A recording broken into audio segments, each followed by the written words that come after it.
So we're continuing this series on the 7 deadly sins, and today will be greed, and we're looking at greed as I think the Buddha talked about greed as being desire.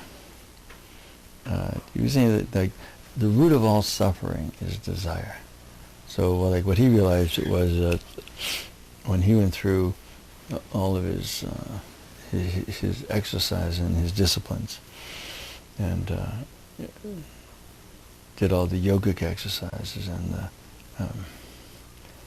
dealt with all his appetites and all of his desires, and he found out that through quieting the body, through sitting still, that he could penetrate this illusion. And but in that sitting and quieting, meditation, he didn't invent meditation. It had been around. What he realized was that meditation was the pathway to understanding reality. But that's what you needed to do, was to stop and to go within, to be there, to be present, to be with yourself. And that the other disciplines and everything, although they disciplined his mind so that he could do that, they were actually going against the body, and they were actually abusive. And although their intent was to conquer the body, what he realized is that it created karma when you did that.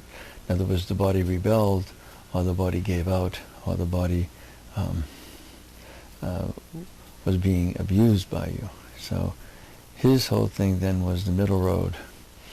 Neither be gluttonous and be of the extremes, nor of desire of having too much, nor be of the other extremes of not having anything at all. So when he talked about the middle path, and that's what he talked about. And that middle path, well, there's a lot to say about the middle path. I mean, it's easy of accomplishment. It looks like it's easy of accomplishment to have a calm exterior as well as a calm interior. Easier to have a calm exterior than it is to have a calm interior, because the emotional, it's like a cup of water, it's like a bottle of water, and it sloshes around at the slightest jar, the slightest inner thought, at the slightest outer activity. These inner waters bounce around, and with these emotional energies of fear, anger, some sort of any kind of reaction, comes a whole set of thoughts and images, and so on and so forth, which keeps us in this this state of consciousness that keeps furthering and bringing on more and more suffering. So his whole idea then was to not to act, not to bring in more karma, but to be still and know God.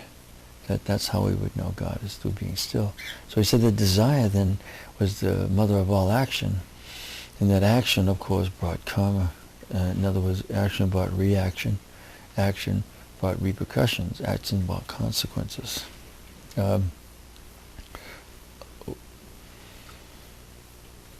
It's a dilemma, because that's what we're here to learn. We're here to learn this art of this middle road, because in the middle road, it's the road of the path of the world, of the yogis in the world, or of the students in the world. Whereas you're in the world but not of it. You're in commerce, but you are not commerce.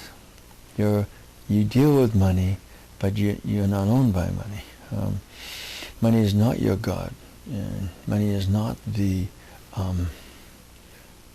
source of happiness. Money is not the source of anything, actually.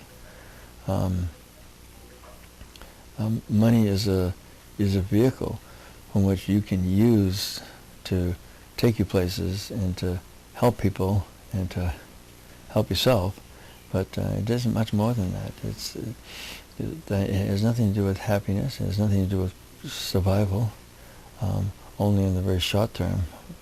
On a very long term, it doesn't keep you from death, and it doesn't keep you from sickness. It pretty much is powerless around these truths of life.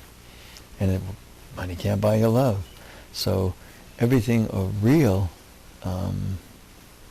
of reality, money doesn't have much to do with. So with desire, then, and with what we're talking about tonight, is greed. And greed is really desire, which in its incipient stage, in its beginning stage, it's just a thought, a feeling. What we do with that thought or feeling after it's arising and falling. When we're in meditation, we sit as a witness to the arising and falling of thoughts, to the coming and going. Whether they rise and fall or come and go, it's you don't know where they come from, and our perspective of where they would come from would have to be based on some sort of a real place where we are, and have real terminology. I mean, our words would have to actually mean something. I mean, if it comes from above, well, above what? Above the earth? Above outer space? Does it come from above? Meaning, in your mind? Is our mind, or is this a radio receiver? And all this is receiving electromagnetic impulses that have been sent from the center of the universe, or from outer space, or from inner space, or from mid-space, or whatever. Where do we pick up these things? Where do these thoughts come from? And we have this belief that they're our thoughts, and which means that we would then be the generator and the source of these thoughts. Which would mean if we were the generator and the source of them, then they didn't exist before. We existed. Or we existed a lot before and created them a long time ago, and just keep on creating them and creating them. Or they're something or somebody else's thoughts. Or they're just electromagnetic impulses that we pick up that stimulate our brain and create certain imagery, which we then interpret as thoughts. And certainly when we look at it, when we look inside, when we discover that this stream of thoughts that arises or passes through or falls down on or whatever in our minds is endless, and that there is no stopping it. It's like a river. You can't stop them from coming. You can't stop your thoughts. So that's the first dilemma of a student of meditation, is how do I, a question that everybody asks the teachers, how do you stop your thoughts? And of course the teacher says, we don't. You can't stop the thoughts. Any more you can stop a river. You can sit on the side and let them go by. In other words, you cannot be identified with them. You can see them as something other than you. In other words, you are not your thoughts.